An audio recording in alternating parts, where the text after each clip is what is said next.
I'm going to speak briefly on the impact on e-commerce specifically. Many of you may know that we at AMI develop an e-commerce data set every year. So we've been tracking this industry closely since 2015, 2016. And we can see from this data right here that this is the most disruptive event in the history that I've been studying this industry, and probably most of you have seen as well.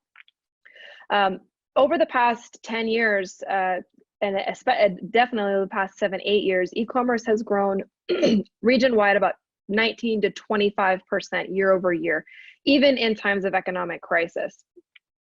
This is the first, 2020 will be the first year that e-commerce as a whole, e-commerce volume actually declines compared to 2019. We're expecting about a 12% decline for the year.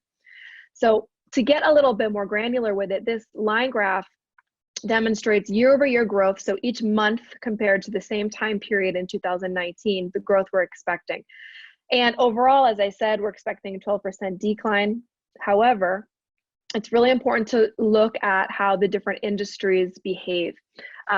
Travel, of course, is going to experience the biggest hit, falling almost to zero in April, and will slowly recover throughout 2020, but still being negative at the end of this year. We're expecting it to take about 2 years to fully recover. On the other hand, digital goods, as John spoke of, we can expect a boost in everything digital right now because of changed consumer behavior. So April will experience a very powerful boost and sustained growth throughout the year, and some of that consumer behavior that is being introduced right now will stick and cause sustained growth throughout the year and next year. And if what this is doing is changing the distribution of e-commerce expenditure. So this is where payments, gateways, and e-commerce payment providers should be paying attention, because your client mix and your volume mix is likely to shift. At the beginning of the year, we had the pie chart on the left shows the breakdown by industry in January. By the end of the year, this will have changed, with digital goods just about doubling its share.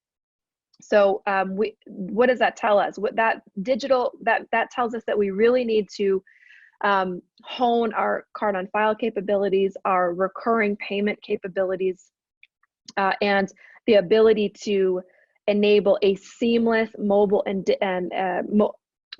online payment experience to make sure that these digital goods merchants are served as best as possible. We go on to the next slide. In 2021, we will see some return to normalcy in most cases. Retail will have recovered, growing at similar rates to 2019. Again, travel will continue to recover slowly, and digital will be the bright shining star.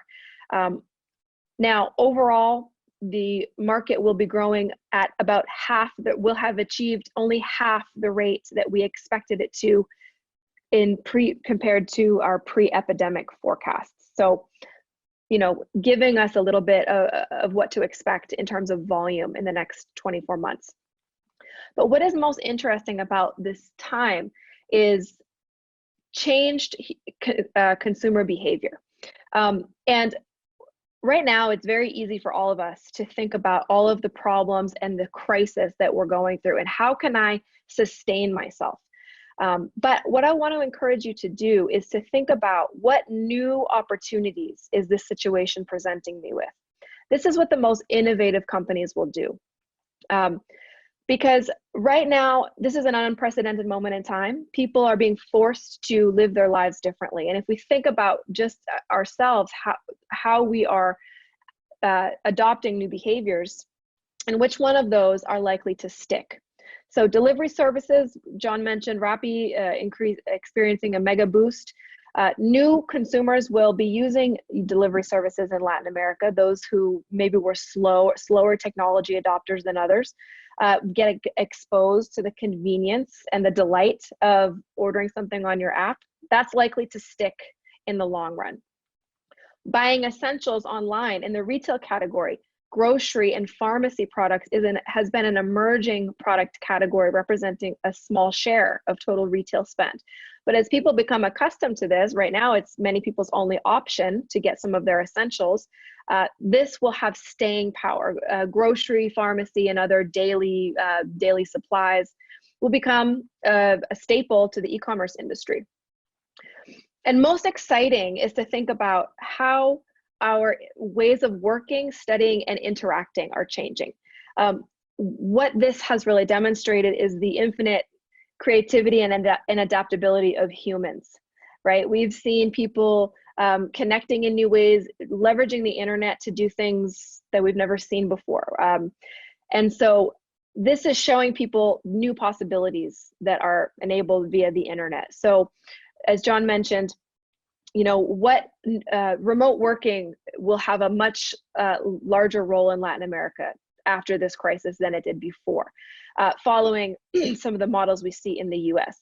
Apps like Slack, Google Drive, other file sharing apps, other project management apps, and other tools to enable teams to work and study from home. Some of the things that I think we haven't seen yet, but will be coming down the pipeline, probably in the most innovative companies are engaging their product development teams right now, is to enable tools and services for artists who want to broadcast, performing artists who want to broadcast out globally. What tools and services do they need to support that? We're seeing birthday parties online. We're seeing karaoke parties online. The internet is a wild place, and it's where people really unleash their full creativity. So companies, merchants and payment companies that can adapt quickly to these new behaviors and these new business opportunities essentially will come out on top given this crisis that we're in right now. On the next slide, the same goes for other areas of the payments industry. Those are some opportunities and some creative things that are happening within e-commerce, but this affects retail and commerce everywhere. So once mobility increases and people are back out on the street and businesses are open again, we have an unprecedented opportunity to leverage and promote contactless payment, whether it be with a card, a phone, or a QR code. Now there will be a new fear of contagion lodged in people's psychology. So exchanging a card to pay for something or exchanging cash may become a taboo behavior. So taking advantage of this to promote contactless technology. Mobile and neobanking. Brazil has been really pulled ahead of the rest of the region in terms of mobile banking. The rest of the region has been slower to adopt mobile transactions, but banks have an unprecedented moment in history to teach consumers about their mobile capabilities and the benefits of using the mobile channel. Right now, this is the only option available for most people. So leveraging this moment in time to provide that education and training and long-term adoption of that behavior, it's a great time in history. And finally, credit and installments. Later in the year, around Q3, when spending starts to normalize, we'll have a renewed opportunity to offer credit and installments to Latin Americans who have been hurt by the economic crisis that comes along with this pandemic. So once folks are wanting to start purchasing again, looking at that discretionary spending, looking at those higher ticket items, they're going to be looking for ways to afford that. So coming up with new ways to deploy credit and installments will once again become a new opportunity.